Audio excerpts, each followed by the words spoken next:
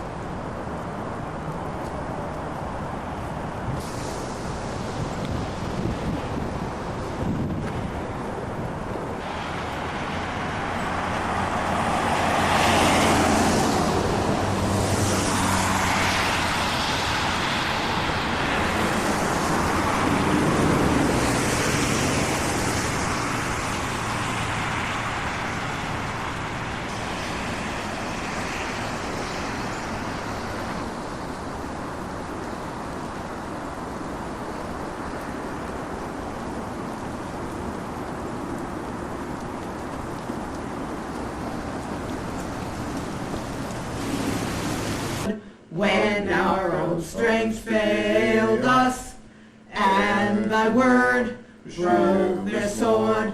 When our own strength failed us. Good Hanukkah, good Hanukkah.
Okay, so today I'm going to be brewing a red ale.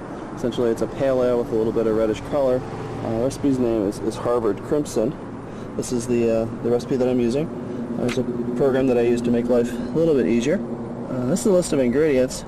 3 kinds of malt. You have a pale ale malt, which is pretty much the base malt, gives you most of the beer there.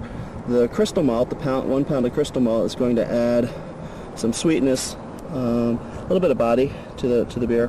The 1/4 pound of roast barley is really just going to give it a little hint of red color. Other than that, it's not really going to do too much. The Liberty hops for the boil is going to be what provides the bitterness to the beer. The Cascade at the end is just stuck in there for about 10 minutes at the end of the boil, and that'll just add a little bit of flavor, hop flavor, and some aroma. The gypsum is there to kind of harden the water, give it a little crisper flavor, and the Irish moss is used to help clarify the beer. Proteins and such will interact with the Irish moss to drop out a solution and make it for a cleaner beer. Let me point out a couple of pieces of equipment here. We've got, this is a grain mill. See, I've already loaded it with the grains. You can see the dark grains here. This is a piece of roast barley. It's not malted, which means it's pretty much just a plain grain that's been roasted very heavily. And the little more darker pieces of grain, especially this one here, you can see the little browner end, that would be the crystal malt. It's been specially processed. It's got a little different texture. You can see how inside it's sort of caramelized. It's also called caramel malt, crystal malt. Pretty much the sugar's been, the starch in the grain's already been converted to sugar, and when it's kilned, it sort of caramelizes. the base malt is a little bit paler. It's really hard to pick out, but that'll give it more of a starchy thing. More starches, which the grain mill here is going to crack everything. And then I process that to produce the sugar for the wort. Here you can see I've crushed some of the grain already. You just sort of a coarse crush to break open the husk. The husk will act as a natural filter bed, but you need to get access to the inside of the grain to to convert the starch into sugar, and then get it get it into your beer. And I'm going to be using an electric drill on the outside of this later to make life a little bit easier for cracking the grains. Once that's cracked, it goes into this cooler here. It's just a regular 5-gallon cooler. At the bottom, I've installed a piece of plastic that has perforations in it, and the grain will sit on top of that. It allows me to filter water through the grain and extract the sugars. It'll spend an hour in there with hot water at a particular temperature around 150 degrees. Allows the natural enzymes in the malt to convert the starch over to sugar, and then that process takes approximately an hour, which time I drain out the water, add a little bit more to wash all the sugar out of the grain. Over here is my burner. I've got a propane tank with a propane burner underneath, and then a 10-gallon pot. This currently has about 2.5 gallons of water. Going to heat that to a particular temperature, combine that with the cracked grain into that cooler, and then the mixture will reach hopefully the proper temperature, then sit for the hour, and then I'll drain it out and put the results back into this pot and boil it with the hops and the gypsum for an hour. And the purpose of that is to sterilize it. Also, the action of the boil and the time, it will cause the hops to give up their bitterness, and also concentrates the beer a little bit, kind of gets rid of some of the excess water. I'll actually evaporate about a gallon of water in that hour. At the end of the hour, then I put some more hops in the beer, and that'll just get like I said, the flavor and the aroma. And then I use this copper coil here, insert the copper coil in the beer, and then attach to the two, you can see the two fixtures on the top, attach that to the hose and run cold water through the coil when it's immersed in the beer here, and that'll cool the beer down. It'll just take way too long. It's 90 degrees out here today. It'll take too long for it to cool naturally to the proper temperature so I can add my yeast. So that's pretty much the basics right now, and I'm just going to get moving on this. Okay, so I've crushed my grains. That's about 10 pounds of grains there for today's batch.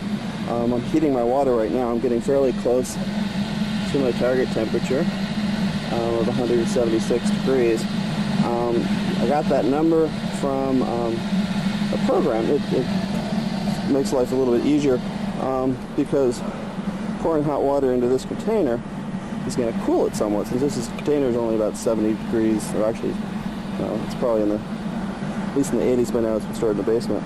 So that's going to take some heat away from the water. And I'm shooting for a rather specific temperature of about 153 degrees, which will produce you choose your temperature and the type of body you want from your beer.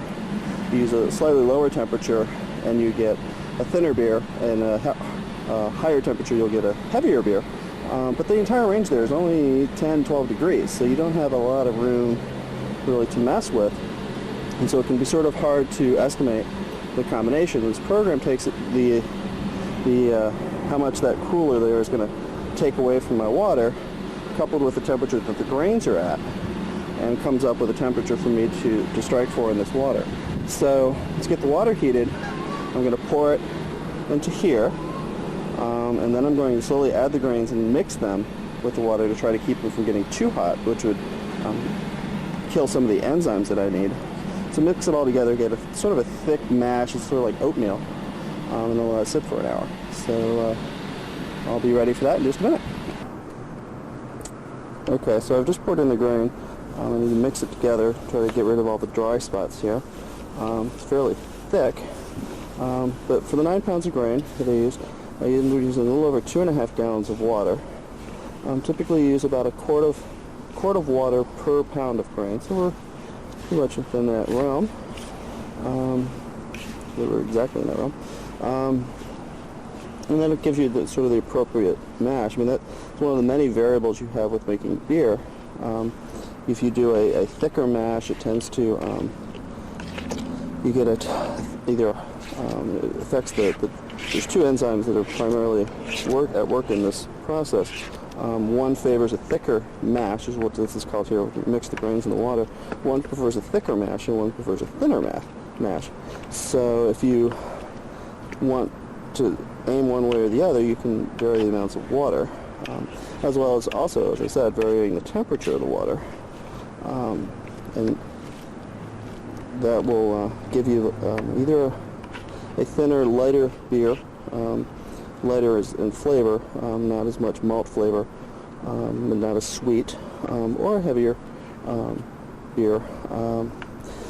Things like pale ales, bitters, that sort of lighter beer in flavor tends to be at a lower temperature. Your stouts and your porters that are darker, you usually end at the higher end of the range, 156, 155, somewhere in that range. Whereas, like, if you want to do a really light pale ale, you would do like 149 degrees.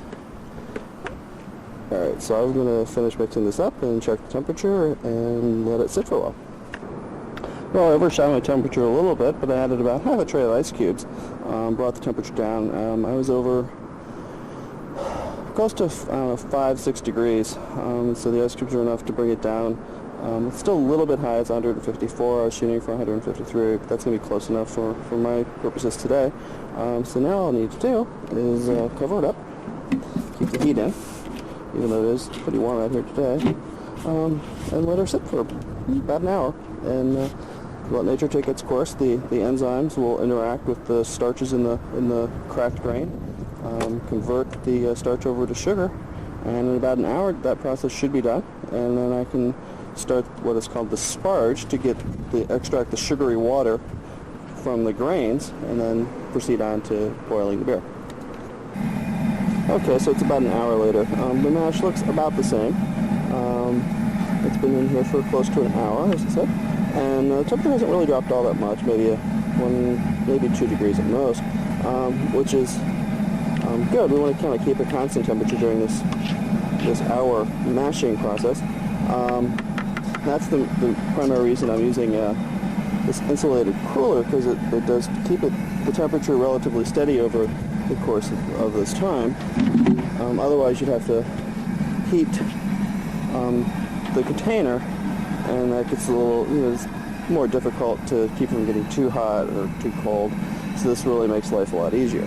I'm heating the water for the sparging step, which is the next, where I'm rinsing the sugar from the grains. I'm going to start with about a gallon of actually boiling water, add it to the grains here, and raise the temperature up between 165 and 170 degrees. And the reason we do that is it kills off all the enzymes, so that halts their action, and then it thins out the mash. It makes the sugars a little more freely flowing, so that we can extract more sugar from the grains than we would at a lower temperature.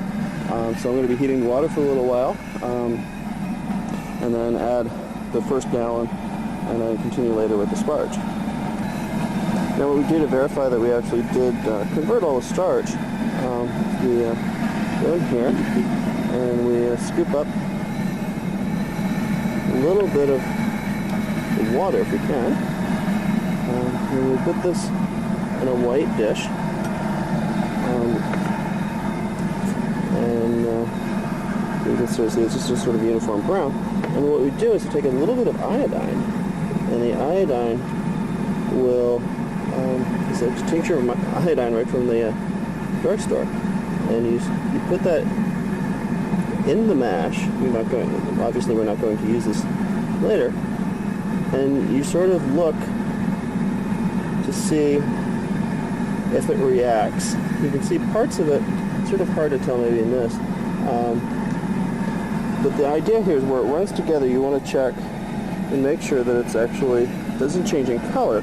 What happens is the iodine reacts with starches and creates or makes a blue color when it hits starch. So you can sort of see there's some grains there, right kind of where the two are flowing together. It's sort of dark. There's a little starch in the grain, but the rest of the liquid here is not changing the iodine in color. So we've converted all of the starch that's in the solution, at least, into sugar. So this is a quick check just to make sure that we're ready to go on to the next step. Okay, so now I've got this water boiling here. According to my program, I need to add about 1 gallon of that to the masher over here in order to raise the temperature up to about 160. I think 68 is what I was shooting for. In between, so you want to be between 165 and 170.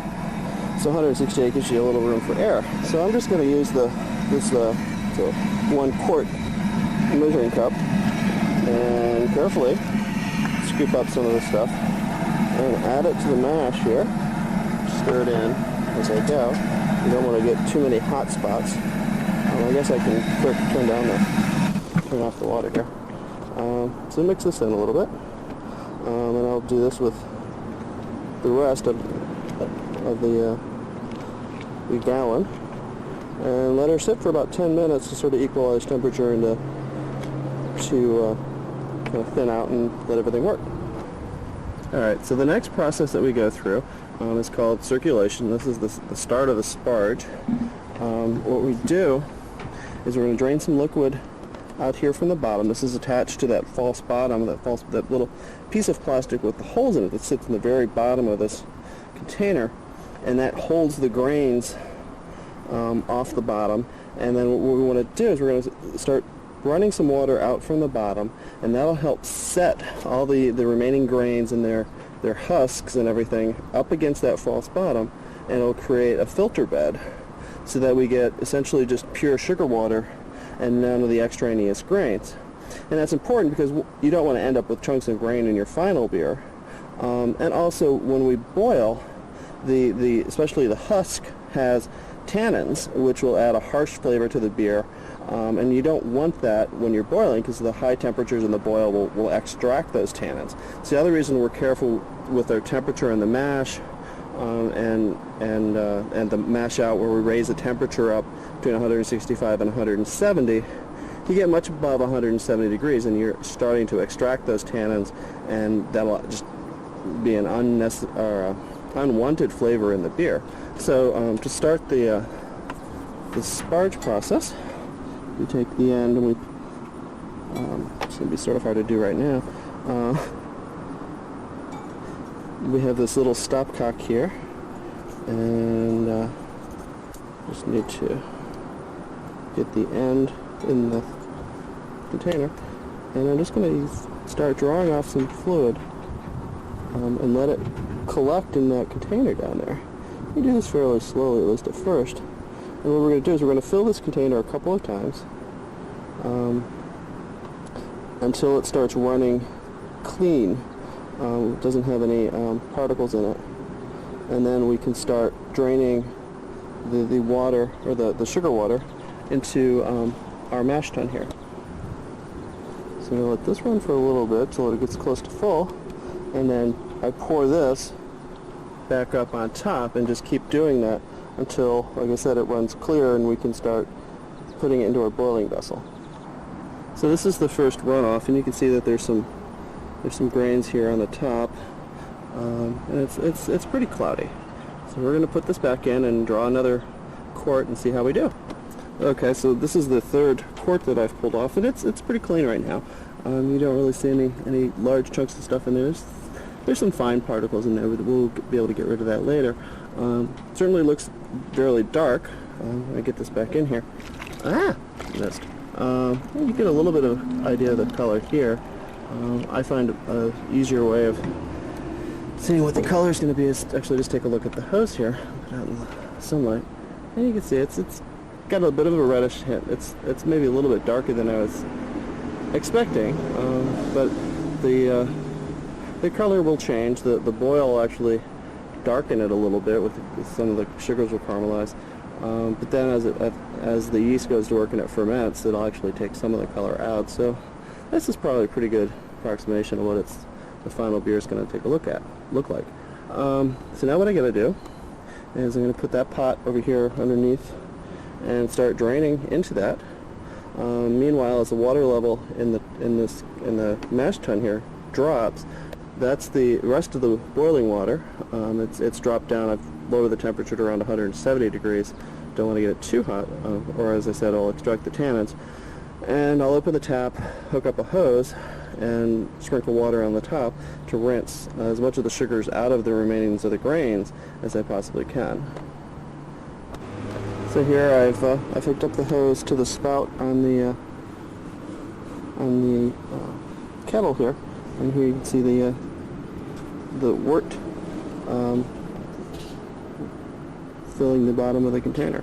This whole process will probably take me close to 45 minutes to extract everything and run all the water through it. Well, now I'm getting ready to measure out my hops. And the first edition were Liberty. I need 1.5 ounces. So this should be a 1 ounce package. Now they don't look like what you might expect. They sort of look like rabbit pellets. But what these are compressed hops. And I use them mainly for convenience. They're a little bit easier to deal with after the boil. But what all they are is essentially whole hops. These are more or less whole hops. They've been sort of compressed. But a hop is a sort of like a flower, and it's a cone shape. And then what they do is to make the pellets, they take these, they grind them up, and they make little pellets out of them. These break up into fairly fine particles in the boil and disperse themselves fairly well. So they're good for really getting a lot of use out of them since they're so small, whereas these are a little bit thicker and harder to get everything from them. And they're also easier to filter out at the end. So I'm going to measure off my 1.5 ounces and add it in to the wort. Well, I've put the last of the water into the mash tun here, and it's slowly draining its way out. You can tell that the liquid color is certainly much lighter than it was earlier, which will help, obviously will bring the color a little lighter. It's still got a little bit of reddish tint to it, and so we should be pretty good with our color on this. You can sort of see some of the hops floating around in the top. I threw in some of the whole ones just so I had them out already. You can see the pellets have already broken up and are sort of cleaned to the sides. So we just have to finish this off, and it won't be too much longer. And then I'll get to put the pot up on the burner and get her boiling. Well, we're getting down to the point where you can just start seeing the grain bed, especially there it's a little bit thinner. So we're getting there. It's taking some time. We're still pretty light on the color here. We want to make sure we don't drain too much water.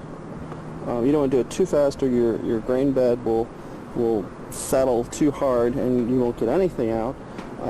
You also don't want to use too much water for this process, because if you do and you start getting too thin, or you're not really getting much out of the bottom, and you can start extracting tannins, and you're just pretty much just adding water. It's not something you really want to be able to do. You're thinning out your beer. But really the big part there is once you get below a certain concentration of sugars, you're really starting to extract more of the tannins than anything else, and that's going to add a hot flavor or a harshness to your beer that is really undesirable. Well, here I'm taking a quick check of the gravity of the beer. This will tell me how much sugar I'm getting. This is near the end of the sparging. You don't want to, as I said earlier, you don't want to make sure you're getting a useful amount of sugars from the grains here. This is one way of checking. Basically, it's comparing the density of the liquid with just pure water. The assumption in this case being that if it's heavier than water, then that heaviness, the density change, is due to the sugars in the solution. Of course, this is also temperature dependent. This is rather warm right now, so it's going to be a little bit off, but it gives me a rough guess of what I'm getting out. In this case, we're getting a bit thin. It's probably time to stop. The amount of water I was shooting for, or amount of beer to end up here in the pot at this stage, was going to be about 6.5 gallons. After an hour, like I said, after an hour of a boil, I should get rid of about a gallon, which will leave me about 5.5 gallons that I actually make into beer. So I think at this point it's time for me to stop and put the thing up on the burner. Well, as we start getting things ready to boil, let's take a closer look at this instrument here. This is my hydrometer. It measures the specific gravity of what it's in, and it's calibrated so water would be 1.0, and then as it floats higher, you see these numbers farther down. Just getting sort of blurry here.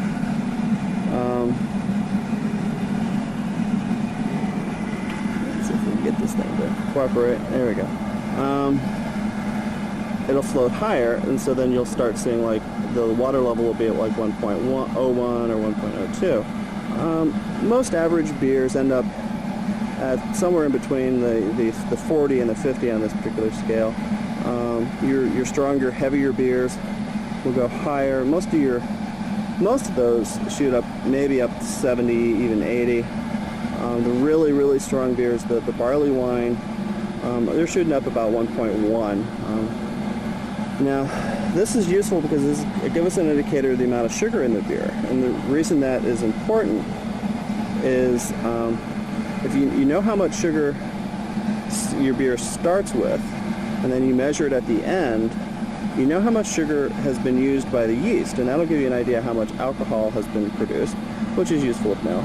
Also, at the end, you can take readings on subsequent days, and if the scale doesn't change much, if the beer stays pretty much the same, then you know it's done fermenting, and you don't need it's ready to bottle at that point. So that's one of the biggest instruments we use. Of course, that's also coupled with essentially just a regular thermometer here, and we use this in conjunction with the hydrometer because the specific gravity of a liquid will change depending on the temperature. So if the liquid is hotter, it'll be thinner, so you need to adjust for that.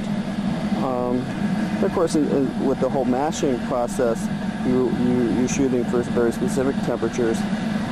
We did a simple, let's call it infusion mash today, where you basically just mash at one temperature.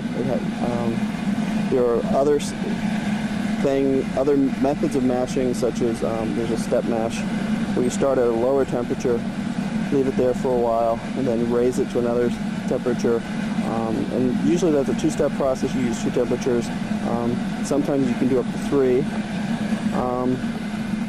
And then for the classic method of brewing a German lager beer is actually what's called decoction mashing, where you take your mash, you start at a temperature, and then you take part of your mash away and you boil it.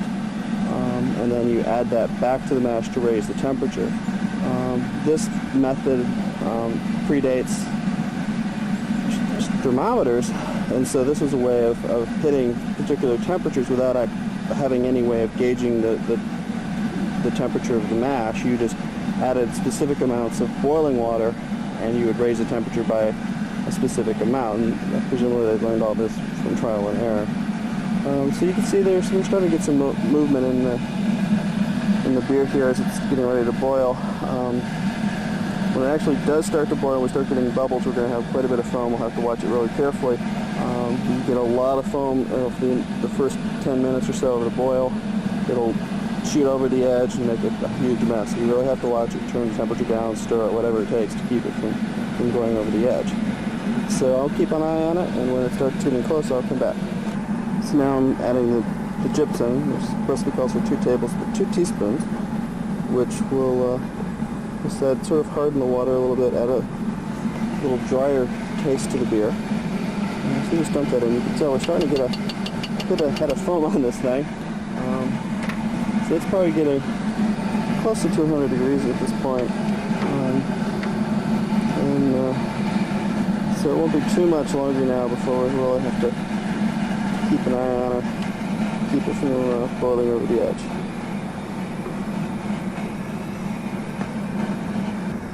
Well, the foam layer here is starting to get pretty thick. It won't be too long now. You can usually judge by this. Certainly you start getting some bubbles coming up. That's really gonna notice it then.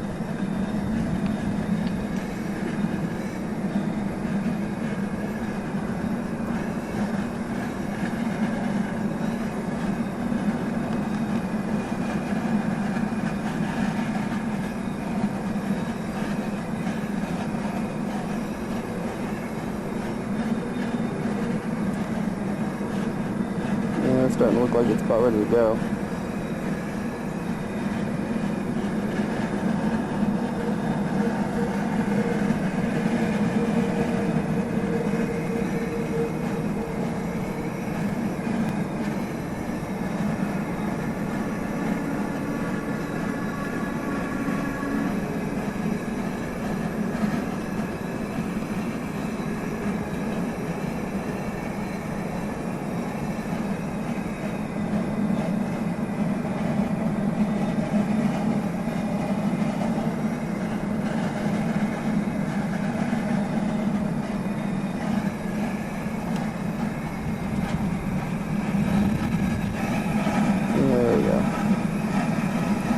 Bit of a nudge with the burner. This is behaving fairly well right now. Seems soon enough how it's gonna start climbing.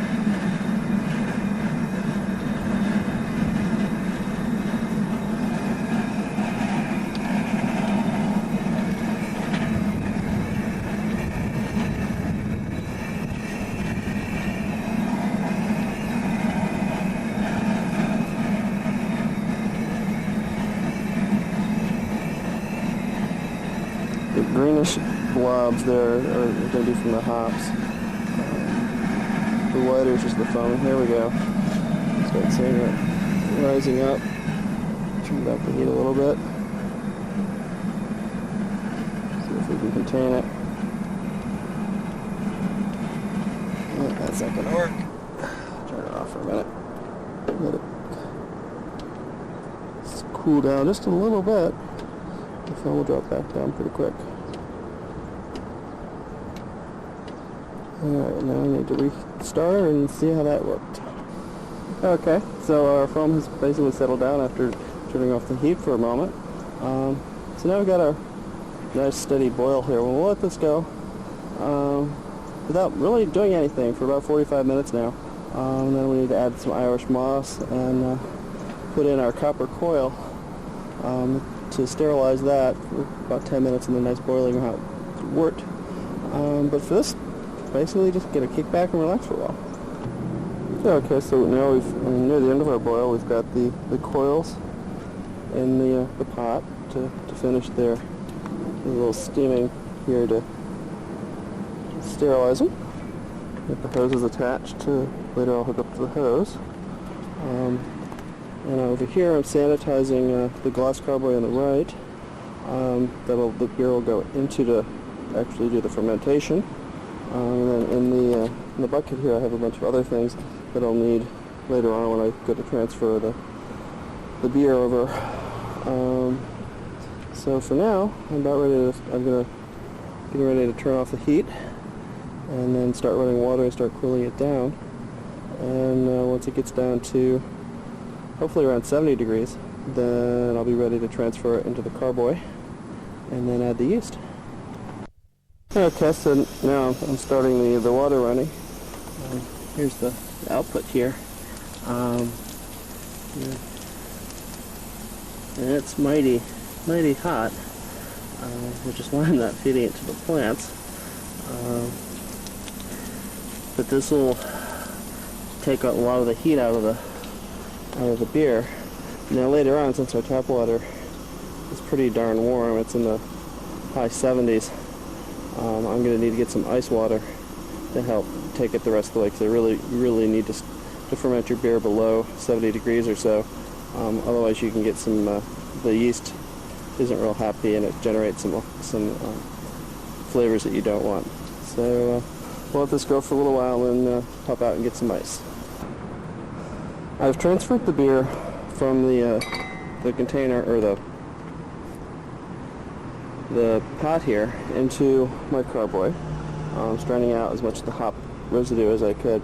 And then I've just taken a sample here, and tell it's pretty gunky. That's a lot of solidified proteins and stuff. And that'll drop out of solution over the next day or so. It was settling out fairly well, and then I had to shake it to sort of aerate the beer to help the yeast grow. So I add my hydrometer here. Give her a little bit of a spin. I get rid of some of the oxygen.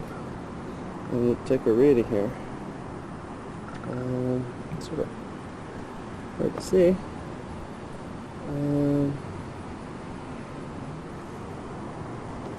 But we're actually a bit high. We're up around over 1060. And that's probably because I had boiled a little bit longer than I anticipated. I've got a tape mark here. Right around here.